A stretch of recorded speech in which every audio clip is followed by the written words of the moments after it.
Boa noite, pessoal. Tudo bem? Estamos aqui mais uma vez com o Equilíbrio Cast, trazendo aquele equilíbrio de informações para você e mostrando que sim, é possível viver em equilíbrio. E hoje com duas maravilhosas profissionais de Campina Grande, doutora Ana e a doutora Thaís.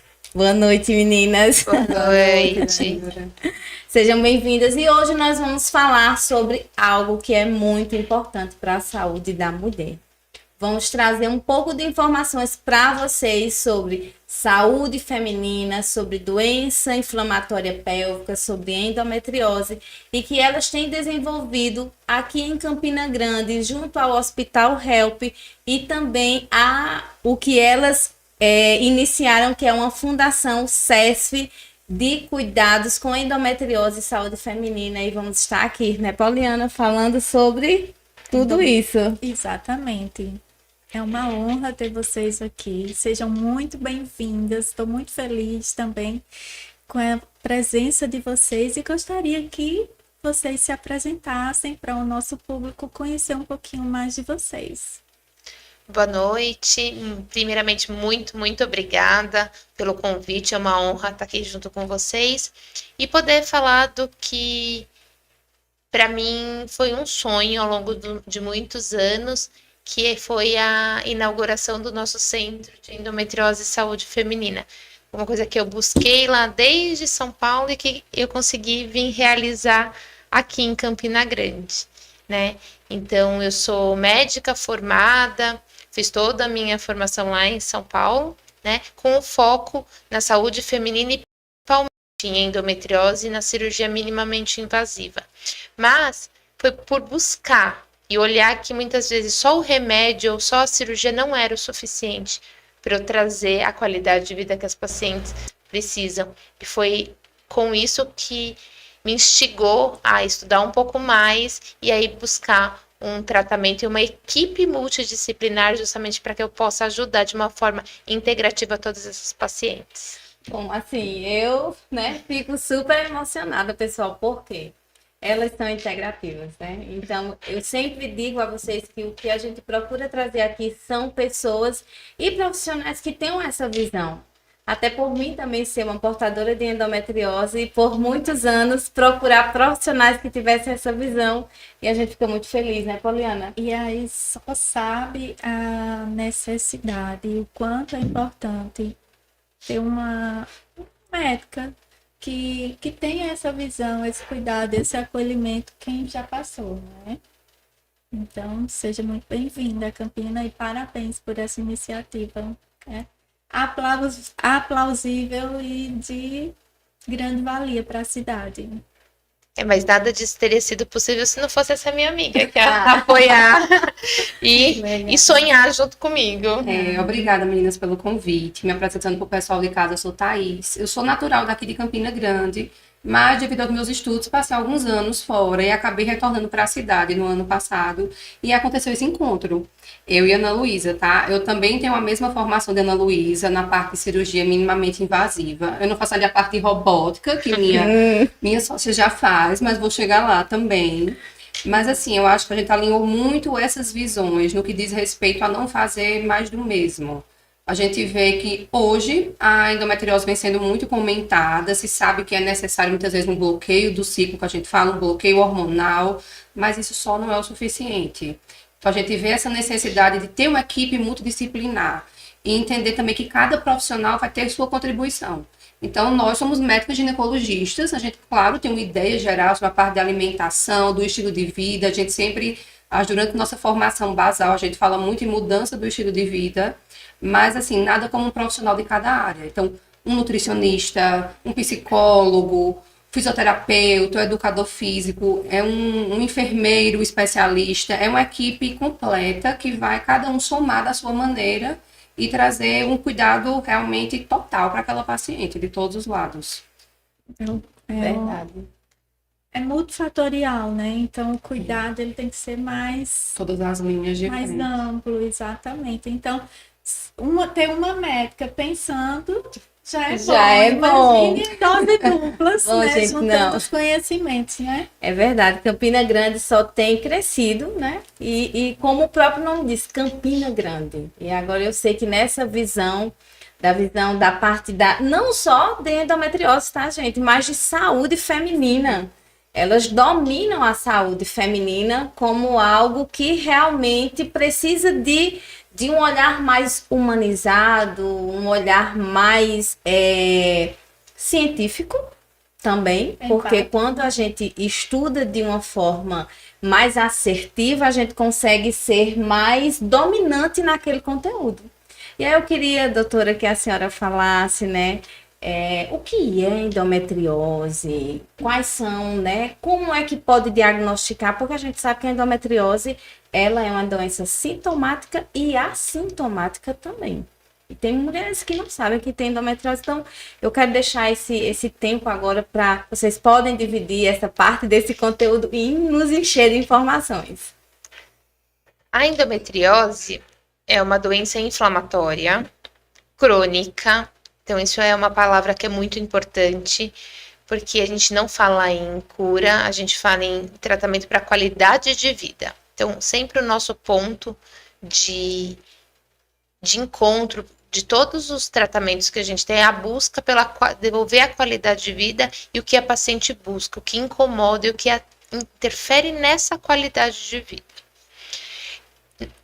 Por definição, são células de dentro do útero, do endométrio, que é o tecido que a gente menstrua todos os meses, que vai, através de menstruação retrógrada e outras teorias que ainda não estão completamente definidas, vão se implantar fora do útero. Pode se implantar em locais da pelve, no ovário, no intestino, na bexiga ou até em órgãos fora da pelve, como diafragma, coração, pulmão, e temos até relatos de casos cerebrais, né? Então é uma doença sistêmica e por conta disso ela tem que ser olhada como uma doença sistêmica. Por isso que o quadro clínico é tão rico, né? A paciente pode ser assintomática, como a gente tem aí em torno de 20% das pacientes. A gente tem que lembrar que 1 a cada 10 mulheres em idade reprodutiva tem a doença. Mas a gente tem que lembrar que 80% tem sintomas, e esses sintomas são muito variáveis. Pode ser aquele quadro clínico clássico com dor na menstruação de forte intensidade incapacitante, dor na relação sexual, um exame físico que aparenta e a gente consegue avaliar as lesões, mas também pode variar. Tem pacientes que muitas vezes vão buscar o ortopedista porque as dores começam por dores nas costas, paciente que vai procurar o gastro ou o coloprocto porque ela tem uma queixa puramente intestinal, outras que vão buscar o urologista porque ela tem uma dor para urinar no período menstrual, ou mesmo aquela paciente que está buscando engravidar e que não consegue. Nas pacientes assintomáticas, inclusive, às vezes descobrimos muito por conta de sintomas secundários. Então, infertilidade, uma paciente que não engravida, que a gente não acha uma causa específica, acaba descobrindo no meio do caminho uma obstrução tubária, que a gente pode ter mais de uma causa para isso acontecer, e muitas vezes é endometriose. Às vezes é uma infecção urinária de repetição, alterações intestinais, às vezes tem outros diagnósticos, como uma síndrome do intestino irritável, por exemplo. A gente vinha até comentando, né, antes de vir para cá, que a gente acha muito, assim, pensa, tem essa teoria forte de que tem um cunho autoimune muito grande a doença. Então, a gente vê a associação com outras doenças autoimunes. Então, ela pode ser multissintomática, mas assintomática também. E não é porque é assintomática também que não deve ser tratada, tá? Eu digo muito para minhas pacientes que a endometriose não é uma sentença. Não é porque uma paciente tem endometriose quer dizer que ela não vai engravidar. Mas se ela tem esse diagnóstico, é importante, se ela pensa numa vida reprodutiva, dela buscar um estilo de vida mais saudável, buscar fazer um acompanhamento ginecológico, muitas vezes passar com outros profissionais também para justamente destrilhar essas outras áreas que muitas vezes têm esses sintomas associados. Eu tenho uma dúvida, uma paciente que ela é assintomática.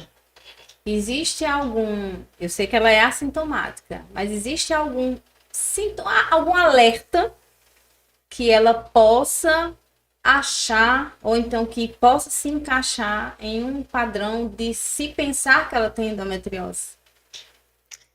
Se ela é assintomática, aí o exame físico no ginecologista, na rotina. Sim. Porque aí, quando você vai examinar essa paciente por uma rotina ginecológica, e o que a gente tem visto cada vez menos sendo feito, infelizmente, é o toque vaginal. E ele ali eu posso identificar a lesão e o diagnóstico da endometriose, por mais que a gente fale em exame, ele é clínico. Aí que tá. É pelos sintomas da paciente associado com o exame físico. A gente não precisa de mais nada. A gente usa os exames como complementar.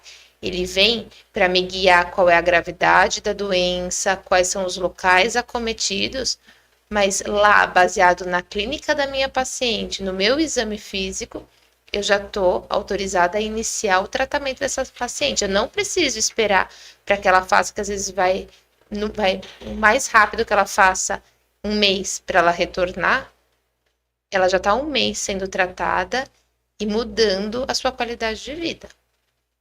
E assim, também é uma doença que ela pode ter uma ação flutuante, a gente diz. Então vai depender do momento que ela tá, se vai ter um sintoma maior ou não. Então muitas vezes é um sintoma que passa despercebido como se fosse outra coisa. Por exemplo, é uma mulher que tem um corrimento e tem uma dor pélvica, e aí ela fez um tratamento daquele corrimento ou de uma doença inflamatória pélvica que estava naquele momento e aliviou o quadro, passou o quadro e não resolvia o problema.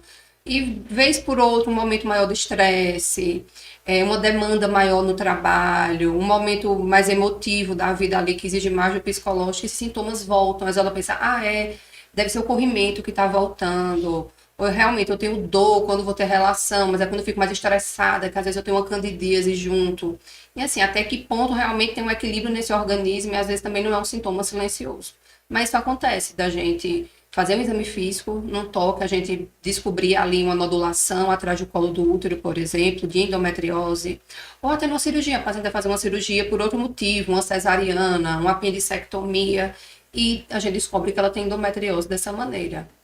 E tem tanto o contrário também, pacientes que têm endometriose e não querem tratar, mas muitas vezes porque pensam que o tratamento se resume a um bloqueio hormonal, e às vezes ela não pode usar um hormônio por algum motivo, ou ela não tem desejo, porque isso impacta na qualidade de vida dela de alguma maneira. Mas também tem o contrário, né? Uma paciente que é assintomática e requer um tratamento também. Não necessariamente medicamentoso, nem sempre a medicação vai ser a solução. E qual seria o passo a passo para... Porque eu acredito que agora o pessoal vai ficar, e aí, será que eu sou assintomática ou não? Eu acho que a primeira coisa é uma escuta atenciosa da sua paciente. Porque é muito difícil que ela não tenha nenhum sintoma. Então, muitas vezes você tem que perguntar ativamente. E eu vou dar um exemplo. Muitas vezes eu pergunto para minha paciente, e a gente não precisa ter vergonha, a parte sexual faz parte da qualidade de vida e tem que ser abordada na consulta ginecológica. Então a minha pergunta vai, vocês têm dor na relação sexual? A grande maioria, na primeira resposta é não, não tem. Às vezes ela fica até um pouco acanhada. Aí, eu falo, mas você não tem nenhuma posição? Porque a gente sabe que o local mais frequente é a região retrocervical, entre o útero e o intestino. E é um local onde há o toque do pênis na relação, na posição em 4 apoios. E aí eu mudo a pergunta e pergunto para ela, você tem relação de 4 apoios e você sente ou não sente dor? Ela fala, eu não faço, doutor, essa dói. Então ela tem dor. Ela deixou de usar porque ela tinha dor. Então, ela se adaptou. Mas ela não é assintomática. Às vezes é algo tão antigo que ela nem lembra se a gente não vai buscar. É porque a gente associa somente a endometriose com a dor a cólica, sendo somente a dor da endometriose. E que não é esse fato, e é justamente essa visão que a gente também está falando aqui, vocês estão trazendo esse olhar diferenciado para quem tem endometriose e as mulheres começarem E também a partir das mães, as adolescentes, que também é outro assunto que mais à frente eu quero falar sobre essa questão de abrir os olhos da mãe já no início, porque quando eu era adolescente, né? Eu já sentia muita cólica. Mas a gente nunca associou e nunca nem tinha ouvido falar na época. Oh, gente, eu não sou tão velha. Mas isso que você está trazendo, Débora, é extremamente importante. A gente tem que lembrar que filhas de mulheres com endometriose 2 vezes mais chances de ter endometriose do que da população em geral. E outra coisa, eu falo que é essa paciente que eu quero tratar no consultório. Porque mais do que tratar, eu vou prevenir. Sim. Eu vou prevenir progressão de doença. A doença já está instalada, mas geralmente em graus muito mais leves. É difícil a gente pegar casos graves, não que seja impossível, não é isso. Mas na probabilidade, uma probabilidade menor de casos tão graves. E aí você consegue realmente fazer com que o seu tratamento interfira na progressão da doença. E aí você consegue fazer com que ela talvez não tenha tanta dificuldade para engravidar. Então é isso, porque se a gente consegue fazer com que essa doença não evolua, você traz muitas consequências positivas para essa paciente. E eu falo, é aí que a gente precisa chegar. É claro que, principalmente na fase da adolescência, não é a fase mais fácil de dar alguns diagnósticos na ginecologia. A gente fala aqui de endometriose, mas fala de uma síndrome do ovário policístico. Nesse período da adolescência, a gente ainda tem muita irregularidade menstrual. E é tudo novidade. Então, às vezes, a adolescente também ela não sabe referir o que é que ela está sentindo. Mas, assim, depois dessa minha volta para Campina, teve alguns pacientes que chegaram nesse meio de tempo, novas, dessa paciente de 19, 20 anos, e que já tem uma doença bem avançada. Porque, às vezes, desde a primeira menstruação, a doença podia estar lá. A gente fala nessa questão da menstruação retrógrada, que pode acontecer. Então, a primeira vez que essa menina menstruou, ela já pode ter essa menstruação retrógrada, e ela já tem uma tendência a desenvolver a doença, e começa dali. E fica, eu tenho uma cólica, e medica, e não, cólica é normal. De fato, às vezes um pouco de cólica pode ser normal, o útero da gente se contrai para tentar colocar aquele sangue menstrual para fora, realmente. Mas assim, até que ponto? É um adolescente que está faltando à escola porque ela tem uma dor que não passa, às vezes, com analgésico comum, ela fica de cama, isso interfere na rotina dela. Então já é coisas para a gente começar a pensar. Esse diagnóstico tem vindo cada vez mais cedo, justamente porque a gente busca não perder tanto tempo. E não vir dar aquele diagnóstico quando a mulher está lá com 30, 35 anos tentando engravidar. E a gente descobrir, na verdade, que ela vai precisar de um tratamento cirúrgico já. Que muitas vezes um tratamento clínico não é o suficiente para amenizar os sintomas que ela tem. Você falou em alguma coisa que a gente pode falar para a nossa paciente, é justamente isso. Porque a cólica foi muito... sentir cólica é normal, a paciente é frescurenta, não aguenta nada... Então, se a gente pode deixar uma dica, é uma cólica leve, que não impede a mulher de fazer suas atividades normais, ok. Mas se fora isso, não. Procure a avaliação, pelo menos. Porque aquela dor incapacitante que faz com que ela falte ao trabalho, que ela não consiga ter relação, que mude ou impeça de exercer alguma coisa que ela queira, merece avaliação especializada. Eu na adolescência eu sentia cólica e aí fui fazer os exames, foi diagnosticado um cisto. E esse cisto depois desmanchou. Depois eu casei, tive meu primeiro filho. Após a segunda filha, aí começou uma dor e parecia que eu não podia nem colocar meu pé no chão, né? E aí fui diagnosticada com endometriose. Fiz o tratamento de parar de menstruar. E aí desapareceu. Fui tida como curada da endometriose. Certo? Tem a parte espiritual nisso tudo, tá? Que é bom relatar. Mas a gente tratou até agora a endometriose como algo que precisa saber lidar e conviver com ela para que ela não traga tantos prejuízos para o dia a dia, para a vida, né? Mas e a nível de tratamento, de cura, existe caso, fez o tratamento, estabilizou e aí você vive o resto da vida, ou quando chega na terceira idade, isso pode vir. Na terceira idade não, porque você vai parar de menstruar, né? Mas quando chega assim no período pré-menopausa, isso tendencia a piorar ou não? Assim, o diagnóstico na adolescência, ele é difícil, porque geralmente são casos mais leves, onde muitas vezes os exames de imagem não buscam. Então, levar em consideração a clínica é extremamente importante. Com o passar do tempo, com a evolução da doença, os exames passam a ser mais precisos no diagnóstico. Uma coisa que é muito importante dizer é que a menopausa não é a solução. Nós temos em torno de 5 a 10% das pacientes que evoluem mesmo na menopausa, mesmo os hormônios terem ido embora. A gente tem que lembrar que não são só os ovários que produzem estrogênio. Nós temos uma produção de estrogênio em outros órgãos, sendo um deles a gordura subcutânea, né? Então isso é muito, muito importante de ser dito, porque muitas vezes a paciente pensa, entrei na menopausa, então meu problema com a endometriose está resolvido, eu não preciso mais avaliar. Se você entrar dentro da grande maioria, sim. Mas se você for daqueles 5 a 10% das pacientes que ainda vão evoluir, então a gente recomenda que pelo menos as pacientes sejam acompanhadas nos seus 5 a 10 primeiros anos pós-menopausa, para ver se como é que essa doença vai se comportar na menopausa, qual grupo que ela vai pertencer. E assim, a gente falando dessa conversão periférica que a gente tem na gordura de produzir mais hormônio, mais estrogênio, então a gente vai pensar no estilo de vida também. Uma paciente que tem um peso um pouco menor, ela vai ter menos tecido adiposo, então ela vai ter um pouco menos essa conversão. E a gente entra também na questão da alimentação, né? Quando a gente fala da dieta, a gente tem dieta que vai ser tanto inflamatória quanto que estimular a produção hormonal também. E isso, consequentemente, pode levar, mesmo no período pós-menopausa, a paciente ter dor.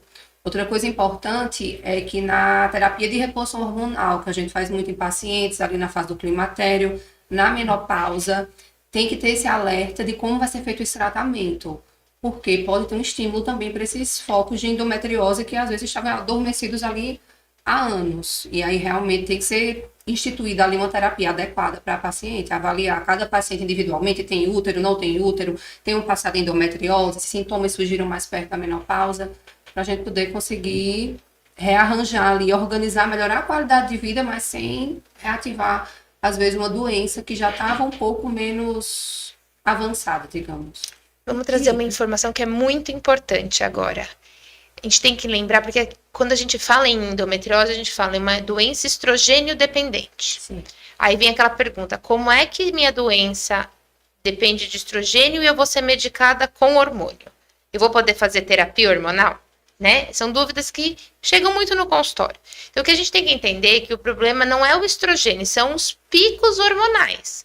Então, o nosso tratamento, inclusive o bloqueio da menstruação, vem justamente para fazer com que a gente não tenha os picos hormonais. Por isso que a gente consegue bloquear essas células endometriais. Porque justamente elas se proliferam e se evoluem por conta dessa modulação hormonal que a mulher faz ao longo do mês.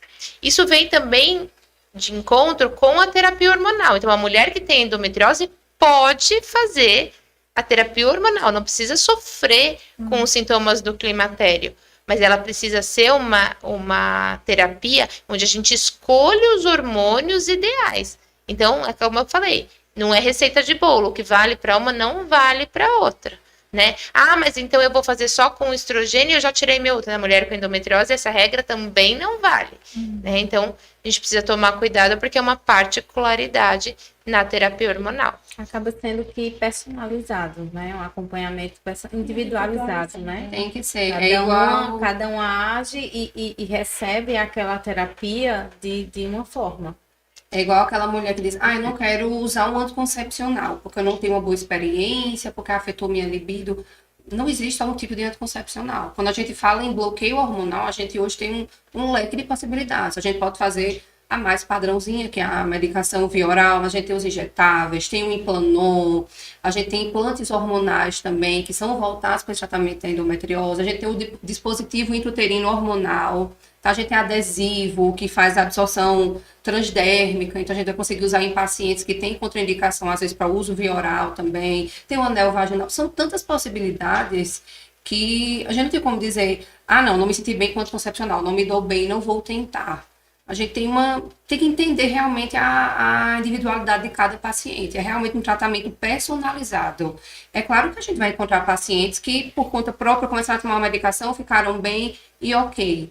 Mas, assim, esse acompanhamento, ele é importante, porque às vezes ela tá ali tomando aquela medicação, eu tenho que tomar, porque eu tenho endometriose, não posso parar de tomar, não tô bem, não me faz bem, mas estou continuando esse tratamento. Enquanto poderia estar sendo melhor vista, feito algo personalizado para ela e iniciado o tratamento multidisciplinar. Muitas vezes ela não foi orientada sobre isso. O tratamento da endometriose não pode ser uma sentença. Sim. Então eu preciso tomar essa medicação, mas com ela eu não tenho libido, mas não tenho o que eu faço. Calma. Vamos rever. Vamos ver o que tem por trás. Será que realmente não dá para trocar por uma que não interfira tanto? Será que é só o remédio mesmo? Será que não tem nada por trás? Por isso que eu falo, quando muitas pacientes, acho que a Thaís também vive isso comigo, ainda mais que a gente está nessa parte de especialidade, elas chegam muitas vezes com exame já. O diagnóstico. E aí elas chegam e me entregam um exame. Eu vim trazer esse exame. Eu pego o exame e ponho de lado. Aí elas arregalam 2 olhos assim pra mim, ó. Ela fala assim, mas eu trouxe meu exame. Eu falei, mas eu não trato de exame, eu trato paciente. Eu vou primeiro conhecê-la, para depois esse daqui vai me ajudar. Mas primeiro eu tenho que entender qual é a sua demanda, o que te incomoda. Porque o meu tratamento vai depender disso. E até a própria rotina, né? Da qualidade de vida daquela paciente. Sim, porque um exemplo, se a paciente vem para mim, eu quero engravidar, como é que eu vou dar um anticoncepcional? Ou mesmo, a queixa da paciente é muitas vezes intestinal. Se eu não fizer um cuidado com esse intestino, hoje a gente tem aí microbiomas, né? Tudo isso que a gente precisa avaliar e que vão interferir no tratamento da minha dor.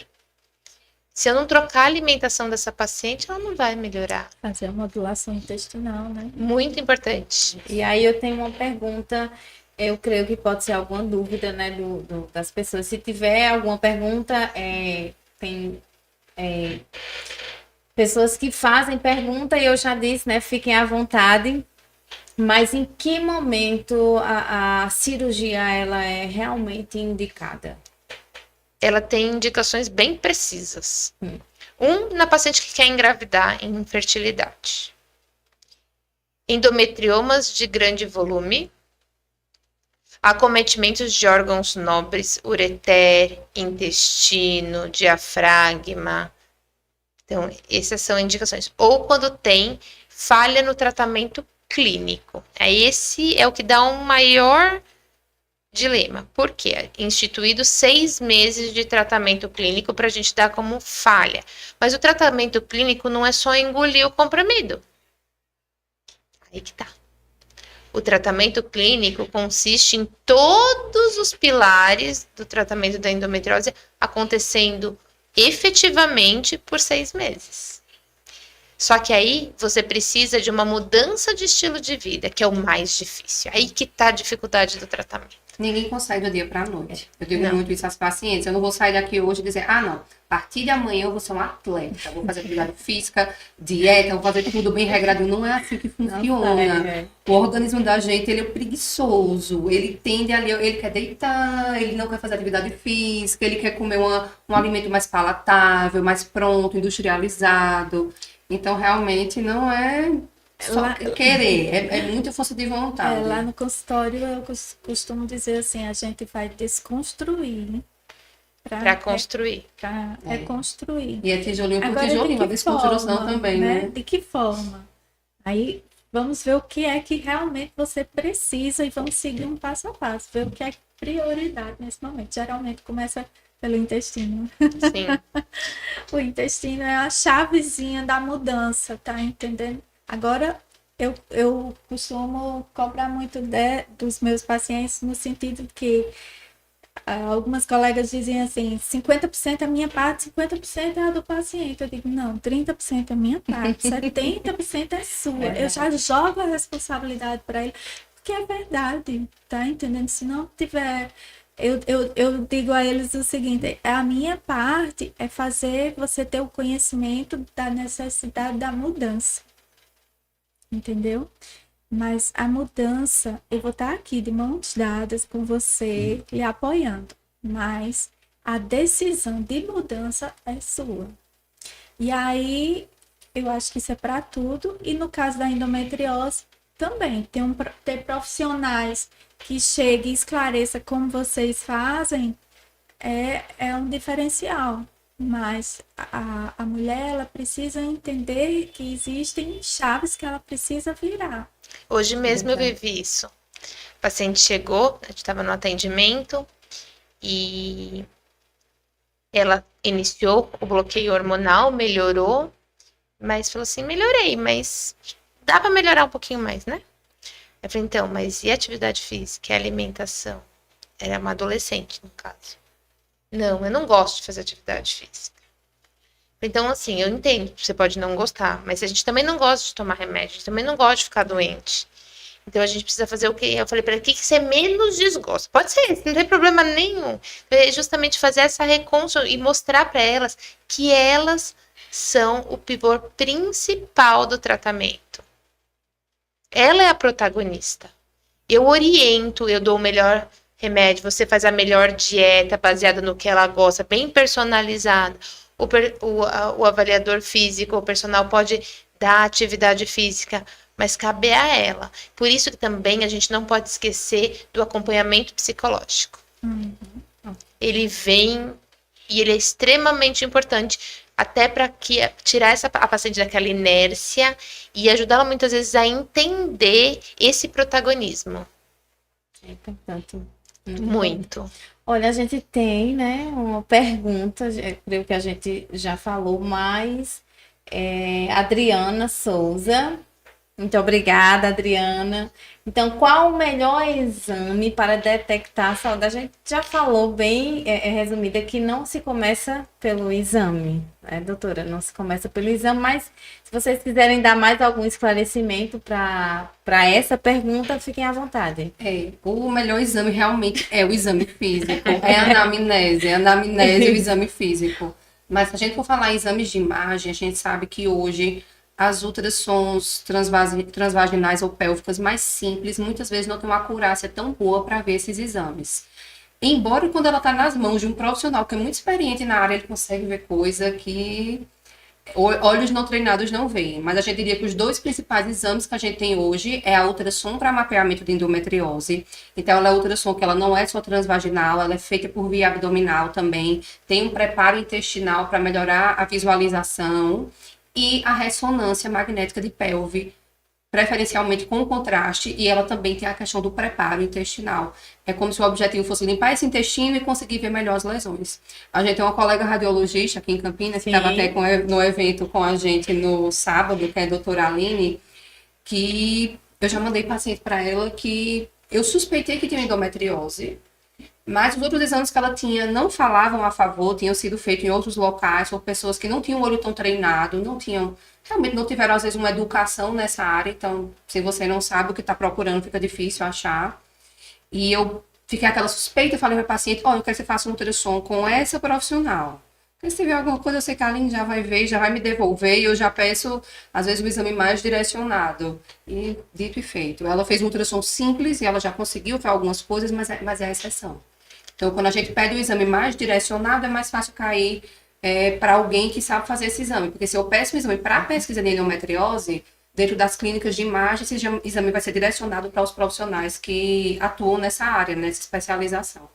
E como a doutora estava falando, a educação, a gente educa o paciente quando a gente faz um acompanhamento. Então, eu creio que a educação que está se trazendo hoje no equilíbrio em relação ao exame, são 3 tipos de exames principais. O exame físico, que quase ninguém fala. Qual é o principal, um dos principais exames da endometriose? O exame físico, né? De início, e os 2 complementares que vocês citaram, né? O que a gente busca muito, Débora, é também que as graduações de radiologia também já tragam para o básico o conhecimento da endometriose, para a gente poder utilizar que a gente está querendo chamar de ultrassom transvaginal ampliado.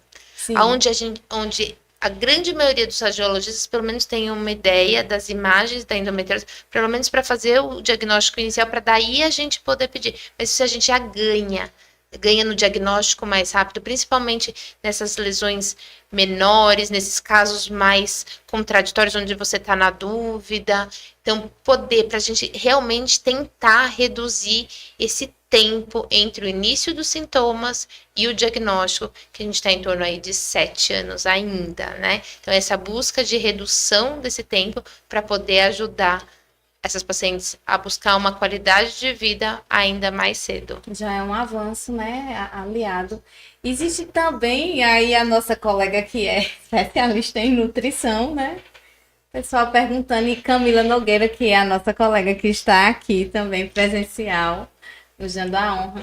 A gente sabe que a alimentação influencia, mas existe um tipo de alimentação, que inclusive a doutora estava apresentando e que a doutora Pauliana também fala bastante. Eu não vou falar, mas eu sei, eu quero que elas falem qual é esse tipo de alimentação que a gente vai começar a falar, a debater e que a gente vai orientar essas pacientes com doenças inflamatórias pélvicas. Eu não digo nem só a endometriose, porque a gente também tem aliado também a adenomiose, né? Mas Então, fiquem à vontade. a alimentação, ela é básica, né? Para melhorar o quadro da endometriose por ser uma doença sistêmica e inflamatória. Então, a alimentação ela precisa ser anti-inflamatória. E aqui, geralmente, eu utilizo, né? São a dieta livre de FODMAP para evitar a fermentação, né? E a mediterrânea, que é mais natural, com gorduras saudáveis, menos farinha. Então, esse é o caminho que geralmente eu utilizo. Alguns profissionais também utilizam a cetogênica, mas eu, particularmente, na minha conduta clínica, eu prefiro a mediterrânea e a... Mas vou te falar que são as duas que a literatura pura. sustentam. Isso. São as duas que a literatura sustentam para o tratamento da endometriose. A do Mediterrâneo e a livre de FODMAPs. E eu vou mais, assim, um pouquinho mais além, né? Porque, experiência própria minha, o câncer também é uma doença inflamatória. E quando eu descobri, eu optei pela dieta vegetariana. Verdade que existe alguns tabus, questão de carne, alguns nutrientes, principalmente do complexo B, né? Mas me ajudou também bastante a desinflamar, né? Eu não enchei, eu não tive tantas reações, então, assim, é uma queridinha também que eu gosto muito, a dieta vegetariana, para quem quer, Sim. para quem busca. Porque a gente tem que respeitar também o gosto do paciente, né? Eu não tenho, alguns chegam, eu não vivo sem carne, então você não vai tirar a carne do paciente, né? Eu não suporto peixe, então o nutricionista, ele vai precisar ter o conhecimento e ser criativo também. A gente tem que lembrar que a carne vermelha tem que ser pouco. Limitada. Muito. Né? Uma Duas vez vezes por semana, no Estudos máximo. falam uma vez, em uma refeição por semana. Essa é a difícil. Eu libero Eu duas falo vezes de por semana. Tá boazinha. tá boazinha. Mas é importante falar sobre Que isso. quantidade? Né? Tem que Exato, ver a também não é para comer quantidade. o boi, né? Como eu falo, o boi É. inteiro, né? Mas isso é super importante. E lembrar que não é só a carne bovina, né? A gente tem aí também a suína, ela é um pouco menos, mas também tem que ser restrita. O frango, hoje em dia, a gente tem que tomar muito cuidado, porque tem se usado muito hormônio, como O fígado. Exatamente, o muito fígado hormonal. Carrega muita carga tóxica devido à medicação Sim. que esses animais tomam, né? E a gente faz até um paralelo, você falou no câncer, que é uma doença que tem sido bem mais prevalente também. Até que ponto tudo isso não tem relação com o que a gente está colocando dentro do nosso corpo, né? é o nosso templo. A gente, hoje em dia, são muitos alimentos industrializados, prontos, e que tem um impacto importante. Nós temos uma pergunta, né, Tamires Nádia? Boa noite, Tamires, seja bem-vinda. Então, a pergunta que ela faz é sobre o Pietra, ela faz uso, né, há 4 anos, e ela quer saber a opinião de vocês em relação ao Pietra, que também é um dos tratamentos que eu já sempre vi, né, falar sobre o Pietra, se vocês fazem indicação, o que vocês acham? O Pietra, ele é o Dienogest, é uma progesterona. E é uma excelente medicação, porque ela tem essa função de causar esse bloqueio hormonal, é uma medicação de uso contínuo, e a gente consegue usar para pacientes que têm contraindicação ao uso do estradiol, por exemplo. Mas, assim, o Dienogest, ele ganhou muita fama também por ser uma progesterona, por conta daquela ideia que a Ana falou mais cedo. Isso é uma doença estrogênio dependente, como é que eu vou colocar estrogênio no meu corpo? Então, por muito tempo se pensou que o bloqueio hormonal deveria ser somente com a progesterona. É mais uma das formas que a gente tem de fazer. Então, o Dienogest é uma dessas formas que a gente tem de fazer o bloqueio hormonal, o bloqueio do eixo ali, mas não é a única, mas é uma excelente medicação. Respondida aí a sua pergunta. E aí, amiga, agora gostaria que você também falasse um pouquinho da ozonioterapia, né? Então, Eu quero saber informações. eu vou contar um pouquinho da minha história. Mandei até pessoas no grupo, a doutora Tássia em Recife, que eu fiz o curso de ozonioterapia. A minha experiência com a ozonioterapia, que a gente sabe que é um oxigênio medicinal, tem efeito anti-inflamatório, antifúngico, antibactericida. E hoje eu trabalho, né, com o programa de saúde integrativa da mulher, com o protocolo que eu criei junto com a Poliana, com autohemoterapia menor com o ozônio. Então, são aplicações que são feitas mediante, após análise de exame do G6PD, porque tem pacientes que têm deficiência nessa enzima e aí não podem realizar. A minha história com o ozônio, eu retirei o DIU, como eu estava falando, durante 6 anos. Eu utilizei o DIU durante 6 anos. E aí resolvi tirar por ter conhecimento, ter me conectado com a medicina chinesa, e uma fisioterapeuta me falou, Débora, você está retendo a sua energia, nós mulheres fomos feitas para menstruar. Eu disse, mas eu não quero, porque a gente que tem endometriose, a gente sofre muito. Então, eu já estava com aquela dor canalizada. Eu disse, mas não custa nada tentar. E aí eu retirei o DIU, e aí fui fazer o curso de ozonioterapia. E uma das aplicações durante o curso, o meu ciclo menstrual desceu. E eu estava com muita cólica, com muita dor de cabeça. E ali eu recebi a dose da autohemoterapia menor com ozônio. E quando foi no outro dia, 70% do meu fluxo diminuiu. E já faz 1 ano que eu faço essas aplicações.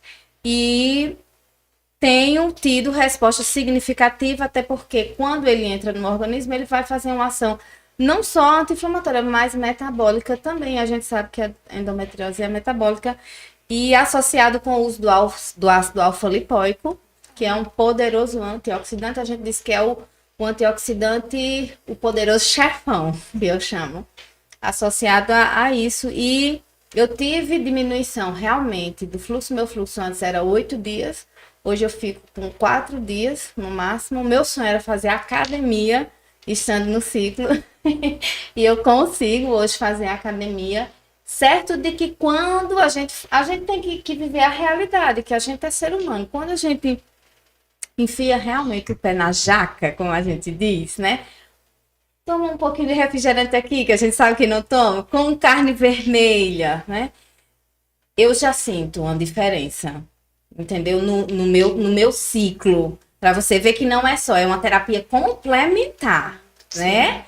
Ela não é uma cura, ela teve uma redução de fluxo. E aí, diante desse programa, a gente pegou uma paciente piloto. Infelizmente, ela não pôde estar aqui, mas Márcia, que ela vinha há 30, 60 dias com sangramento, sempre com aquela... Muitas dores, né? Com muitas dores. Associado, a gente pediu para ela fazer a realização de exames, a gente viu as vitaminas se estavam baixas, questão de Fizemos de- a biorressonância. a biorressonância, a alimentação e a atividade física. A gente reajustou isso nela, modulamos ela para ela receber a ozonoterapia, E outro porque eu não detalhe- posso, E né? outro detalhe também, eu trabalho com a desparasitação natural, né? Através de pinturas. E melhora muito o resultado. O tempo de resultado, ele fica mais ágil, mais rápido, né? A desparalisação para mulheres que têm, né, essas doenças inflamatórias pélvicas, até para quem não tem, de fato, é bem importante e tem um efeito bem significativo. E a minha história com a ozonoterapia é essa. Hoje eu né, tenho buscado tratar essas mulheres com... Não só tem outra paciente que tem síndrome do ovário policístico, que estava nos ciclos há 15 dias, todo o ciclo dela, 12, 15 dias, 12, e teve redução de 3 para 4 dias, diminuição de queda de cabelo. Então, assim, a terapia complementar. Quais são Que a as gente principais vias, Débora, de administração do ozônio? A Na sua vaginal, experiência?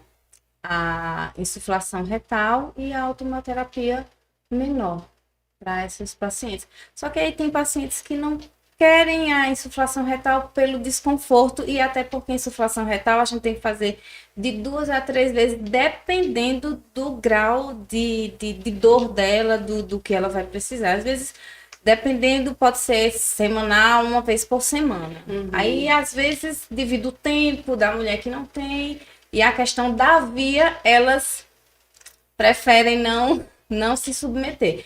Mas é uma via que tem tem estudos, né, de que quando ela faz essa inserção na via retal, ela vai de encontro com os vasos sanguíneos e com a parte toda do próprio intestino, que é muitas vezes o que acomete muitas mulheres que têm endometriose, né?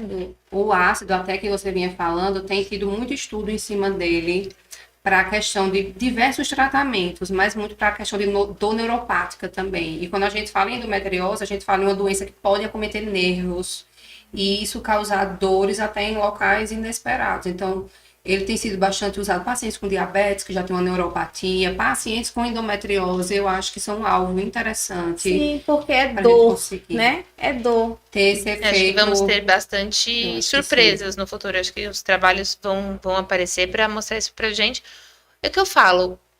Se para você serviu e deu certo, é isso que eu falo para os pacientes, se permita, né? Por isso que a gente tem que olhar, porque não adianta todo mundo falar, o tratamento da endometriose é bloquear. Ok, é bloquear, mas o quanto esse bloqueio impacta? Tem mulheres que não aceitam. E a gente tem que continuar tratando e dar a possibilidade dela melhorar, ela ter uma qualidade de vida, também respeitando um desejo dela, né? Eu, como médica, eu posso orientar e posso dizer o que nós temos de arsenal para aquele tratamento, né? E mostrar para essa paciente o pós e os contras de cada um. Mas a escolha, o organismo é dela. Isso tem que ser respeitado. Isso precisa ser respeitado. É por isso que eu não coloco só apenas a insuflação retal como a única forma de tratamento para endometriose, como tratamento complementar. Mas tem a automoterapia menor, né? E a vaginal.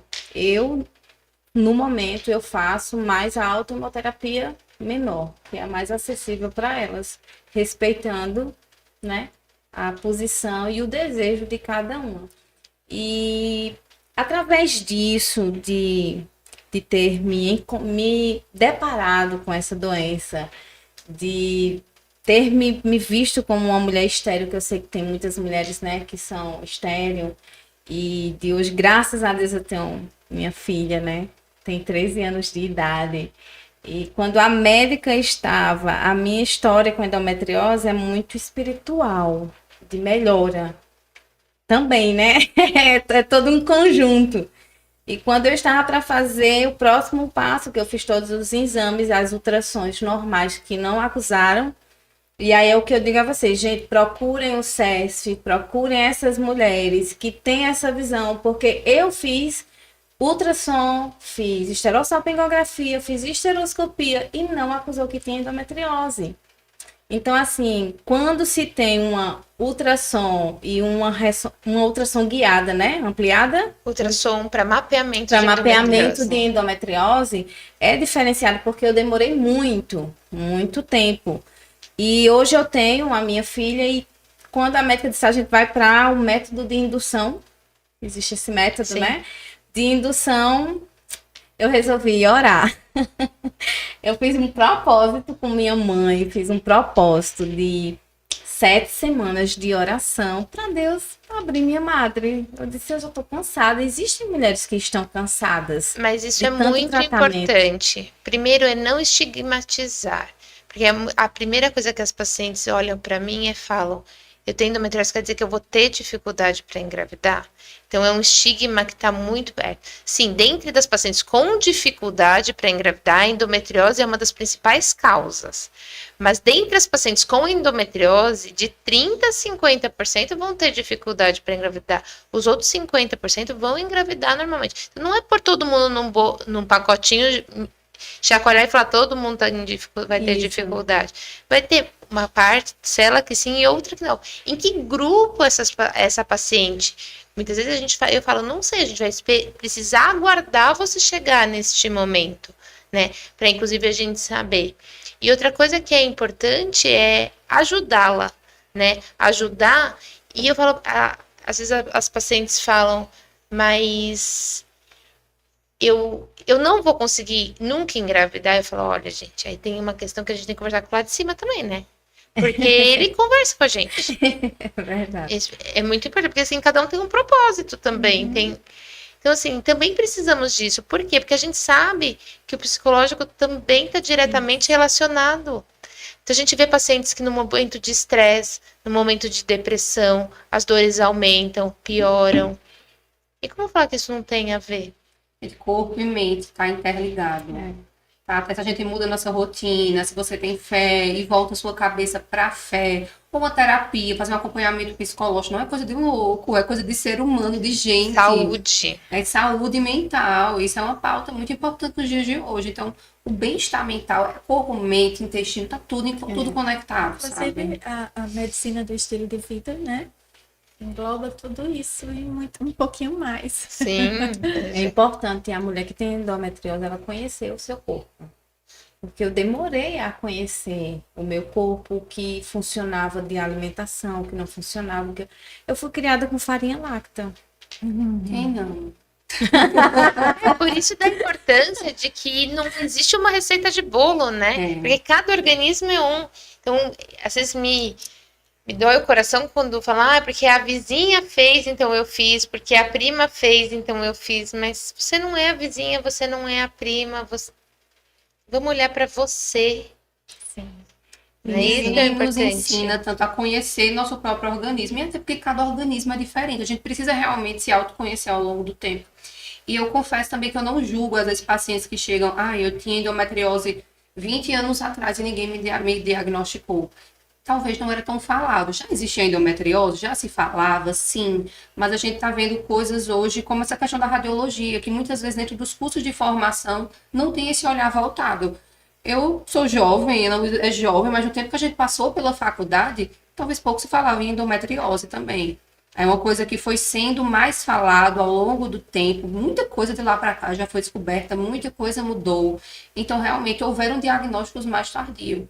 Mas o nosso alerta hoje é tentar fazer esses diagnósticos realmente cada vez mais precoce, perceber os próprios sinais do corpo, procurar acompanhamento e entender que não é uma doença que vem de um ponto só, ela vem de vários pontos. Então, a gente tem que buscar essa harmonia do nosso organismo de várias maneiras, né? O mental, o espiritual, o nutricional, a atividade física, tudo. Dormir bem, né? Completo. Não é uma coisa só. Acho que como Débora falou, ela saiu tentando várias terapias e são coisas complementares. E a gente tem que testar o que vai funcionar pra gente. Isso. E não simplesmente, às vezes, criar um preconceito com alguma terapia e dizer, isso não funciona. tenta. O máximo que pode fazer é não dar certo. E aí, não repete. Parte para a próxima. E o que eu fico feliz é que, associado à CESF, vocês têm a doutora Aline, né? Que é a radiologista, porque aqui em Campina Grande, quando eu fiz, eu não tinha em Campina Grande um lugar, um radiologista que fizesse uma ultrassom para detecção de endometriose, há 15 anos atrás. Mas eu acredito. Embora tenha falado que nós somos jovens, né? Um pouquinho mais velhos, assim, ó. Nesses 15 anos de endometriose, Mudou. muito. Há 15 anos atrás, quando eu comecei a minha formação nessa área em específico, era de uma forma, os exames de qualidades completamente diferentes, a disponibilidade, você encontrar até em grandes centros era difícil, a ponto que hoje a gente consegue ter profissionais de qualidade como a Aline, como a gente está falando, em cidades menores, e isso não é só aqui, isso é no país todo. Graças a Deus a gente vê esse crescimento, a busca por esses conhecimentos por parte dos médicos em formação, em querer se especializar, querer conhecer. A gente tem que lembrar que quanto mais a gente sabe, melhor, não ocupa espaço, né? É verdade. E muitas vezes falam assim, a gente às vezes tem a síndrome do vira-lata, que é achar mais legal, mais avançado que é do outro, e às vezes não vê o que está ali perto da gente. Claro que 15 anos atrás era muito diferente, mas hoje a gente tem uma cidade de Campina Grande completamente diferente. Quando eu saí daqui 6 anos atrás, não tinha metade dos hospitais e clínicas que a gente tem aqui hoje. Então, isso mudou e, consequentemente, isso traz mais pessoas, traz mais profissionais que têm outra visão, tem mais cursos de atualização, então as coisas realmente estão mudando. Inclusive, a nossa ideia da criação do CESF foi isso. A gente viu muita paciente saindo daqui de Campina Grande porque não sabe que o cenário mudou, que o cenário de saúde mudou, mas não tem ideia se realmente hoje a gente consegue ter esse tipo de acompanhamento e tratamento aqui. E olha a quantidade de profissionais. Só nessa mesa nós temos 4 profissionais que trabalham com isso e que muitas pessoas não nos conhecem. E é importante a gente vir aqui para dizer, tô aqui. Se você precisar de ajuda, a gente tá aqui. A gente vai indicar outros profissionais também. Às vezes vai se identificar mais comigo, vai se identificar mais com a Ana Luísa e tá tudo bem. Existe profissional para todo mundo, existe paciente para todo mundo.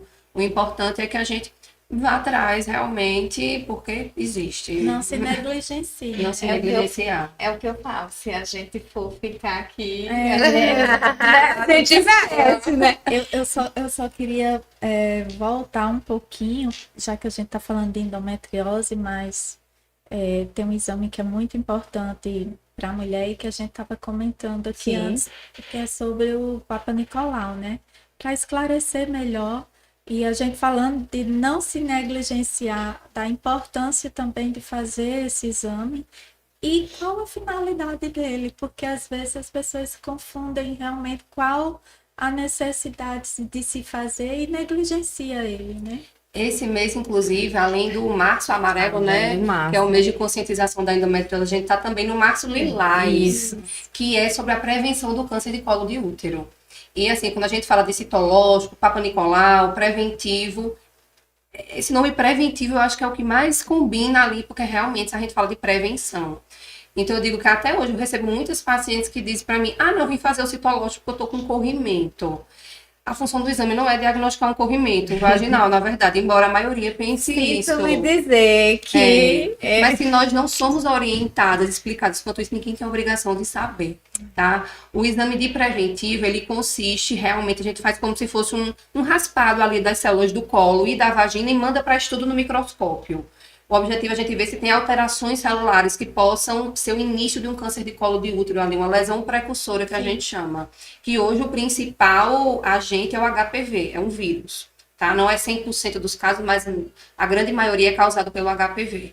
Então, hoje a gente vem fazendo também, já vem há alguns anos, mas agora ficou mais forte. Mas teve uma mudança recente, uma mudança importante da pesquisa do HPV. A gente já fazia há algum tempo a captura híbrida, mas acho que foi desde 2023 que a Organização Mundial de Saúde recomendou que a gente passe a usar como exame de rastreio o DNA HPV, que é fazer a pesquisa direto do HPV e fazer um PCR. Aquela história do PCR para Covid que fazia, para um vírus também. Então, é um PCR para procurar esse DNA do HPV. Porque muita mulher que fez citológico tem aí. Ah, não, eu tenho 5 citológicos normais. E aí, de repente, uma lesão no meu colo do útero. Por quê? Fazia 5 anos que eu fazia o exame e nada acontecia. Ou então eu faço citológico todo ano, mas continuo sentindo aquele corrimento que não melhora, aquele desconforto na região íntima.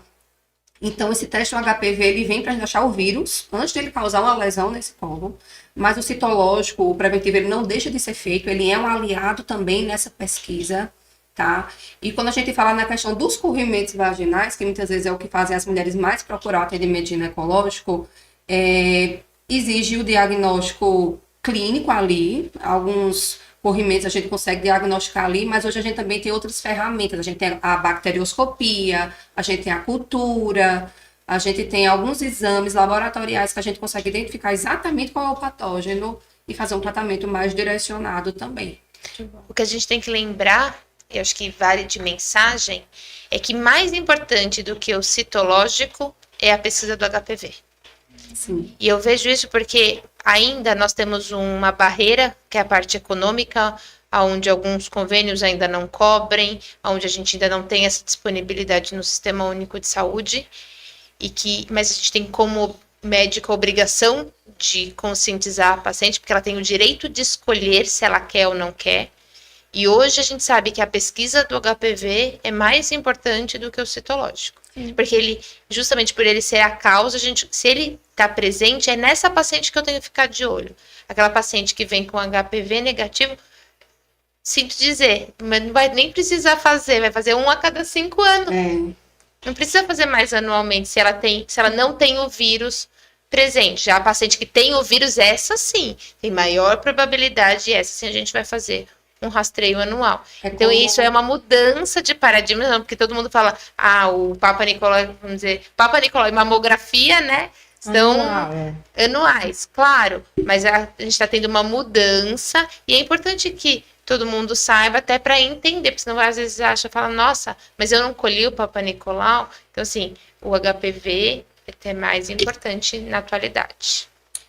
E assim, hoje no Brasil, até o momento, a gente só tem 4 estados que deram a iniciativa de começar a fazer esse exame pelo SUS, pelo Sistema Único de Saúde. Um deles é Pernambuco, aqui nosso estado vizinho, tá? Já tem isso no estado todo? Não. Realmente a gente tem essa questão econômica que é um empecilho e é um processo um pouco devagar até a gente ter uma implementação. Mas se a gente pudesse dizer que, assim, o citológico ele já veio depois que o HPV fez uma lesão. Então, ele já mostra a alteração. E o HPV, a gente já descobre se ele está lá e vai atrás dessa lesão procurar ela. Enquanto a gente não tem acesso aqui no Sistema Único de Saúde, continua fazendo o citológico, continua fazendo o preventivo. Sim. Porque a gente faz o preventivo desde o início dos anos 90 e é com ele que a gente previne que muitas mulheres desenvolvam câncer de colo de útero. Mas aí, no caso, de forma particular, só tem em possível Pernambuco fazer, ou não. vocês fazem na clínica? Não, isso não é assim. Alguns estados já têm no Sistema Único de Saúde, sendo Pernambuco um deles que já oferece isso pelo Sistema Único de Saúde. Mas de forma particular, como chama? Aqui em Campina Está Grande totalmente disponível, já é alguma coisa de rotina. Já libera. Já muito. Já cobrem. Não são todos, mas uma grande maioria já. O pagamento particular, e aí a maioria dos laboratórios fazem já. Mas é todo tipo de HPV que gera. Não. Aí é que tá. A gente diz hoje que a gente tem mais de 150 tipos de HPV. E existem alguns que são oncogênicos e não oncogênicos. Os subtipos não oncogênicos, eles causam mais a verruga na região genital. Os tipos oncogênicos são os que são mais propícios a causar alguma lesão que realmente possa ter o risco de virar um câncer de colo de útero. Então, assim, hoje a gente já tem uma quantidade legal, diria que mais de 10 subtipos que a gente considera oncogênicos. Os principais que a gente fala é o 16 e o 18, que são cobertos pela vacina quadrivalente, que é aplicada no SUS hoje. O alvo da aplicação é entre meninos e meninas entre 9 e 14 anos, tá? Mas tem algumas populações que se estendem até mais tarde. E no setor privado, a gente tem a vacina quadrivalente. Ela protege... Nonavalente. A quadrivalente é a que tem no SUS hoje. No privado a gente tem a Nona Valente, que se Deus permitir, logo estaremos com ela no SUS também, que ela cobre mais sorotipos. Então, é uma das maneiras de prevenção que a gente tem hoje, é aliar a vacina, nada 100%, né? A gente às vezes toma uma vacina de uma catapora e tem uma catapora, mas ela é um aliado importante para evitar a contaminação por alguns subtipos, junto com o preventivo. Se puder fazer o HPV, melhor ainda. E o que a gente recomenda é que as pacientes, mesmo que já tiverem tomado a quadrivalente e quiserem tomar nonavalente, podem tomar. Sim. Legal, isso é importante. Isso é importante. E assim, a recomendação do fabricante é reiniciar o esquema. Meninos e meninas, e até que idade pode tomar a vacina? O tempo todo? Não tem um limite de idade. O que se vê é que quanto mais tarde fica, menor a eficácia dessa vacina. Então, uma mulher de 50 anos se vacinar, ela talvez tenha uma ação menor da vacina do que uma menina de 15. O que é recomendado que seja tomada antes da exposição sexual. Sim. Esse é o que a gente mais recomenda. E outra coisa, por exemplo, às vezes a paciente vem com um HPV positivo e aí vem perguntar, eu posso tomar vacina? Sim, você pode, principalmente se você tem os baixos riscos oncogênicos, né? Porque a gente tem que lembrar que a nonavalente com os 9 mais oncogênicos. Então, essa paciente, inclusive, existe uma imunidade cruzada. Muitas vezes essa paciente ainda pode negativar esse HPV que ela tem. E então, a gente recomenda mesmo para aquela paciente que tenha o teste de HPV positivo, essa paciente sim pode se vacinar. Não é porque a gente viu o HPV no exame, quer dizer que ele vai morar lá naquela vagina o resto da vida. A questão da imunidade e do estilo de vida é bem importante, inclusive, também, por conta da nossa própria imunidade, né? De expulsar aquele vírus, a gente se curar dele igual uma gripe, por exemplo. Pois é, estamos chegando ao fim. Mas vontade de voltar, olha, esperem que a gente vai voltar, tá? Mas para encerrar, eu queria que vocês, né, as doutoras, deixassem uma mensagem para o público, né? Podem olhar para a câmera quando forem falar e agradecer, tá? Essa abertura, essa nova conexão, por vocês se permitirem criar um legado dentro de Campina Grande, porque a gente tem que se permitir a propósitos, né? E eu creio que isso são propósitos de vocês amenizarem a dor de várias mulheres. É mais isso, e prevenir. Eu sempre digo, a melhor forma de prevenção é a informação. Sim. Então a gente, né, aqui no Equilíbrio Cast, o espaço onde a saúde é real e o equilíbrio é possível. E a você, mulher, que tem endometriose, que tem doença inflamatória pélvica, é sim possível viver em equilíbrio com todas essas informações que nós, né, passamos, mas que fiquem à vontade. E com o profissional certo. Né? Isso, com o profissional certo e bem direcionado, como vocês são. Meninas, eu agradeço pelo convite aqui no Equilíbrio Cast. Eu acho que o podcast de vocês faz diferença. A gente poder falar de saúde feminina, que tantas vezes foi tabu, mas que é tão importante para a gente. Agradeço o convite, foi maravilhoso. Aqui a gente pode passar 7 dias na semana conversando aqui até assunto. Aí pode deixar um recadinho para as participantes. Obrigada pela presença de todas e acompanhe aqui no Equilíbrio Cast, que vão ter mais temas com certeza bem interessantes nas próximas semanas e meses. Queria agradecer, Débora e Poliana, pelo convite de estar aqui. Eu que sou recém-chegada na cidade, fico muito honrosa, né? Existem outros profissionais também de tão boa qualidade quanto eu, mas agradeço por vocês terem aberto as portas, né? E parabéns pela iniciativa do Equilíbrio Cast, isso faz uma grande diferença, porque mais do que levar informação, é levar informação de qualidade, porque informação hoje tem tanta, né? Mas o que realmente é de qualidade, isso é super importante. E se eu posso deixar um recado, como você falou de se permitir, então é que as pacientes se permitam ser cuidadas, né? E que elas busquem, e que elas se escutem, e que elas se permitam acreditar no que elas sentem, para daí buscar um tratamento personalizado. Bom, eu vou entregar para vocês uma lembrança. Desculpa. Ai, que fofa.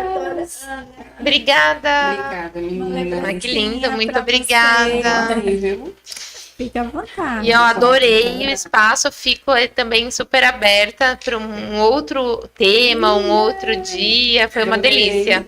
Tá combinando com minha roupa. Ó, Amarela, o tecido. Então, a gente Adorei. fica por aqui, né, Paulo? Gente, quem adorou fomos nós, né? ah, que linda. Já tô conectada gêmeas. com elas. Aonde elas estão, eu estou agora. Aonde elas estão. Pessoal, muito obrigada pela presença de vocês. Obrigada, doutora Thaís, doutora Ana. Obrigada, amiga. Mais uma vez, mais um podcast. A gente aqui reunidos, trazendo informação realmente comprometidas a trazer informações de qualidade, profissionais que realmente têm um propósito de edificar a saúde do próximo, né? Então, isso é maravilhoso. Extraordinário. E eu fico muito feliz. E a gente encerra por aqui. Boa noite a todos. Que Deus abençoe. E procurem um SESF, tá? A gente fica lá na Prata. Qual é o endereço?